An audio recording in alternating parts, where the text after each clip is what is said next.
Hello everyone, আসসালামু আলাইকুম। স্বাগতম নতুন একটা ভিডিওতে। আমি জাহিদ হাসান। প্রথমে সকলকে অসংখ্য ধন্যবাদ আমার লিচু বাগানের ভিডিওটা তো দেখার জন্য। সকলেই অনেক কমেন্টস করছেন, আমাকে ইনবক্সে মেসেজ দিতেছেন, মেসেঞ্জারে মেসেজ দিতেছেন, আসলে কিভাবে যাবেন, কিভাবে আনবেন, কি করবেন না করবেন। তো আজকের ভিডিওতে আমি এটাই ক্লিয়ার করব, কিভাবে যাবেন, কিভাবে আনবেন, প্লাস আমার ভিডিওতে একটা ছোট্ট মিস্টেক আছে, ওই জিনিসটাও আমি তুলে ধরবো। তো প্রথমে বলি রাখি, এটা হচ্ছে মারিশা গ্রামের নাম মারিশা, মাস্টারপাড়া। ওখানে সব হচ্ছে চাকমাদের বসবাস। এখানে যাবেন কিভাবে? খাগড়াছড়ি তো মোটামুটি সবাই যেতে পারবেন, যে কোনো বাসে খাগড়াছড়ি যাওয়া যায়। আপনি চাইলে খাগড়াছড়ি থেকে সিএনজি দিয়ে 200 টাকা করে জনপ্রতি মারিশা বাজারে যেতে পারবেন, অথবা খাগড়াছড়ি থেকে দিঘিনালা 70 টাকা, দিঘিনালা থেকে সিএনজিতে 130 টাকা মারিশা বাজারে নিয়ে যাবে। খাগড়াছড়ি থেকে মূলত 60-70 কিলোমিটার দূরে, মারিশা 60 কিলোমিটার হবে আর কি। তো ওইখানে হচ্ছে, এটা হচ্ছে চাকমাপাড়া, বিশেষ করে চারদিকে পাহাড়, জাস্ট মাঝখানে একটু সমতল ভূমি। ওইটা হচ্ছে মারিশা বাজার বলে ওখানে আর কি, মারিশা বাজার।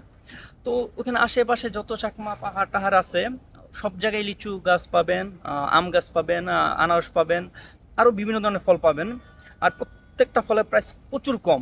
ওখানে আসলে ফলের প্রাইস অনেক কম, বিশেষ করে লিচু তো একদমই কম। মারিশা বাজারে নামার পর আপনারা বিকালে, বিশেষ করে ৩টা ৪টা ৫টার দিকে হচ্ছে দেখবেন মারিশা বাজারে সবাই লিচু বিক্রি করতেছে খুবই কম প্রাইসে। এক বান্ডিলে ৫০টা থাকে, ২০ টাকা, ৩০ টাকা, ৪০ টাকা, ৫০ টাকা পর্যন্ত বিক্রি করে। এছাড়া একটু আই মিন যেটা চায়নাতে আছে, চায়নাবাদ দেশি যে পাহাড়ি লিচুগুলো, এগুলো মূলত ৬০ টাকা, ৭০ টাকা, ৮০ টাকা, মাঝে মাঝে ৫০ টাকা হলেও ছেড়ে দেয়।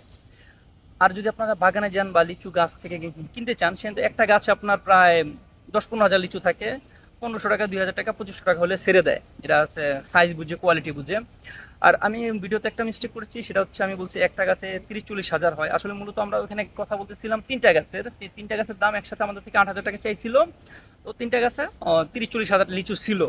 তো ওই জিনিসটা আমার মাথায় ছিল, ভিডিও করার সময় ওই একটা গাছই বলে ফেলছি আমি ভুলবশত, যে একটা গাছে ৩০-৪০ হাজার আছে, সেজন্য আমি ক্ষমা প্রার্থী। আর হচ্ছে এখানে হচ্ছে ৩টা গাছে ৩০-৪০ হাজার ছিল, মানে প্রতি গাছে আপনার ১০-১৫ হাজার লিচু অনায়াসে পাবেন আপনারা, প্রচুর লিচু।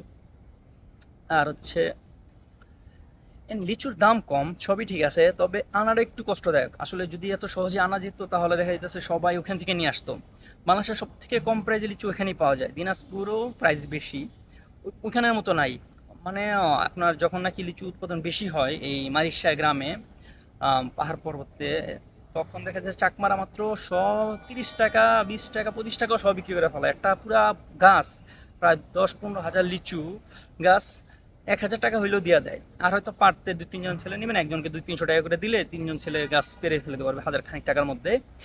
আর দেন পরে আপনি প্যাকিং করে নিয়ে আসলেন। তবে সমস্যা হচ্ছে চাকমারা, এখানে চাকমাদের ৪-৫টা গ্রুপ আছে, প্রত্যেকটা গ্রুপে টাকা চায়, প্রত্যেকটা গ্রুপকেই টাকা দিতে হয়।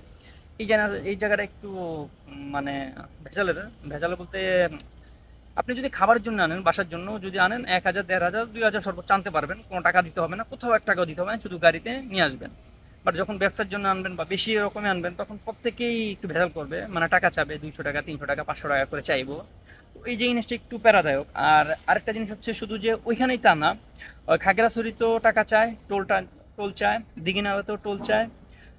বাট খাবারের কথা বললে, বাসার কথা বললে টাকা দেওয়া লাগে না, তখন দেখা যাচ্ছে যে এভাবে নিয়ে আসতে পারবেন।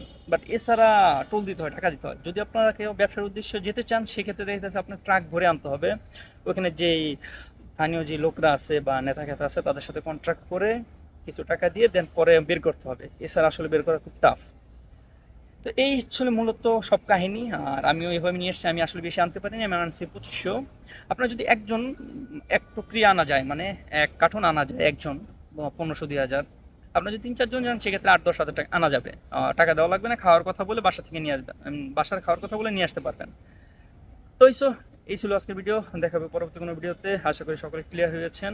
তারপরে যদি কোনো কিছু জানার থাকে, অবশ্যই আমাকে মেসেজ করবেন, কমেন্টসে জানাবেন। আমি অবশ্যই যতটুকু পারি আপনাদের হেল্প করার চেষ্টা করবো। আর আপনারা যদি ওখানে যেতেও চান, থাকতে চান, ওখানে থাকা খাওয়ার সব কিছু ব্যবস্থা আমি করে দিতে পারবো। আমার এখানে লোক আছে, আত্মীয় আছে।